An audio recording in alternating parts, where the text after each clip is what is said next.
Hey guys, what's up? This is Bharat and today we're going to be unboxing and taking a look at the Samsung Gear S3.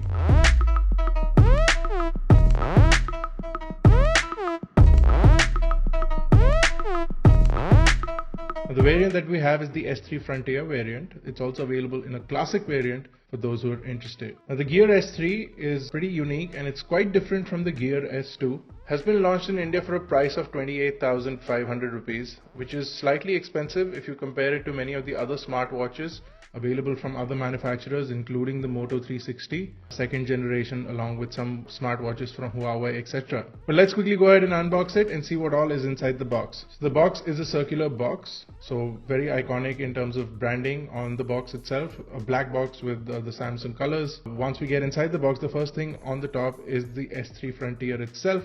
I'm going to put it to the side. You also get a induction wireless charger.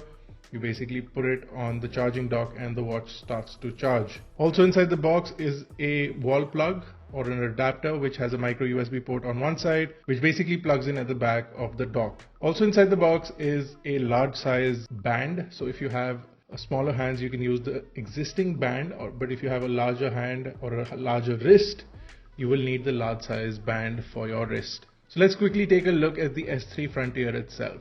So the watch in itself is made out of stainless steel and the bands are rubber. Now they come with easy removable straps, so you can quickly remove and replace the strap, although I found it slightly more difficult than expected. The S3 Frontier has a 1.3 inch 360 by 360 Super AMOLED capacitive touchscreen display, which also comes with Corning Gorilla Glass SR+. The watch in itself is certified with IP68 water and dust resistance and is also mil-spec, so it is temperature and shock resistant with the standard 810G. Now running everything on this smartwatch is a dual-core 1 GHz CPU. You also get 512 MB of RAM and 4 GB of inbuilt storage. For connectivity, the watch does have Wi-Fi N and also has Bluetooth 4.0. along with things like NFC and GPS along with GLONASS.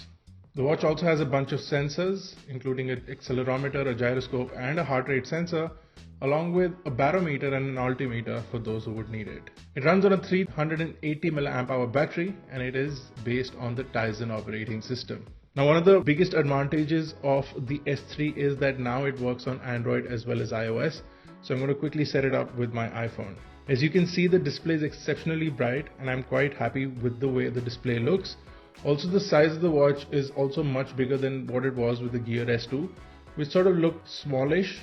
Now this one has a 46 by 49 millimeter casing, which means that it's a pretty hefty or a standard size watch, and a lot of people have already appreciated that and will continue to appreciate it. It's also really well built and feels really nice on the hand. It weighs in at 63 grams without the strap. The strap definitely adds some weight and it makes it feel like a real watch. Now you get a bunch of watch faces that you can switch from, including a heartbeat face, a standard chronograph, a fully digital face, which you can also customize. So you do have a stylize option. You can jump into the stylize option and customize the dial or certain features of each watch face. Now the Gear S3 is mostly controlled by the bezel. The outer bezel on the Gear S3 rotates.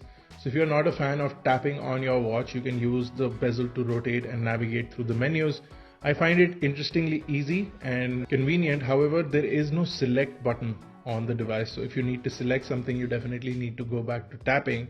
I would have liked to use one of the buttons as a physical select, enter or OK button, but you have to continue to use your taps for all of those features. Now essentially there are two buttons. The top button acts as a back button and the bottom button acts as a home button or an app launcher button. So if you're in any app, you can press the lower button to reach back to the home screen or the main watch face, and if you're on the watch face, you can press that to jump into all applications.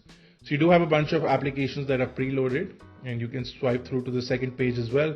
You can also manage your applications from the Gear S3 Gear application on an Android or an iOS phone, which gives you basically all the control for the watch. You can figure out time zones, sync it up with Wi-Fi and do all of those things using your smartphone, and you can also download and install applications from there as well, and you can manage the location of these applications from your smartphone app as well.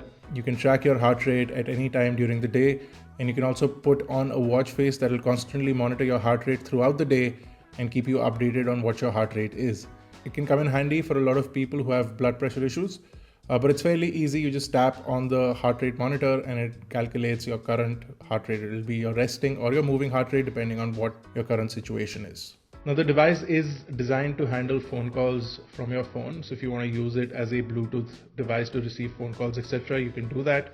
It'll control your music from the watch as well. It'll also give you notifications for incoming calls, SMSs, mail, and you can also read news, including things on Flipboard directly on the watch, which is great. Again, navigation continues to be with the Gear S3's dial, which I find is really nice and has a great feedback. Overall, it seems that the Gear S3 is a great improvement over what we've seen from Samsung in the past. It's built really well, especially this Frontier variant. It looks fantastic, looks like a real watch for one. The display is really good, has excellent viewing angles. It's a Super AMOLED display. It has great brightness in outdoors as well as indoors, and we find that the watch in itself seems to be more wearable than the previous generations of Samsung Gear watches. Now you can obviously download applications according to your requirements. Also, you can swap out the bands for various color bands that are going to be available soon. So you get a whole range of colors that you can choose from. And then of course the size is pretty standard, so you can get 22mm bands and yourself install them. You don't need to buy Samsung bands, so you can use any 22mm watch strap and replace this one with a leather one or a metal one, whatever your liking may be.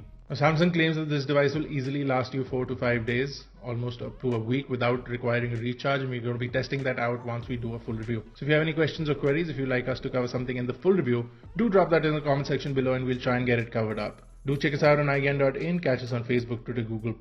Make sure you hit that like button if you like this video. Don't forget to hit that subscribe button for more such tech videos. If you're interested in buying an iGyan t-shirt, they're on sale right now and you can get them in the link. I'm going to drop that in the description below for you as well. This has been Bharat Nagpal. Thank you guys for watching. I'll see you in the next one.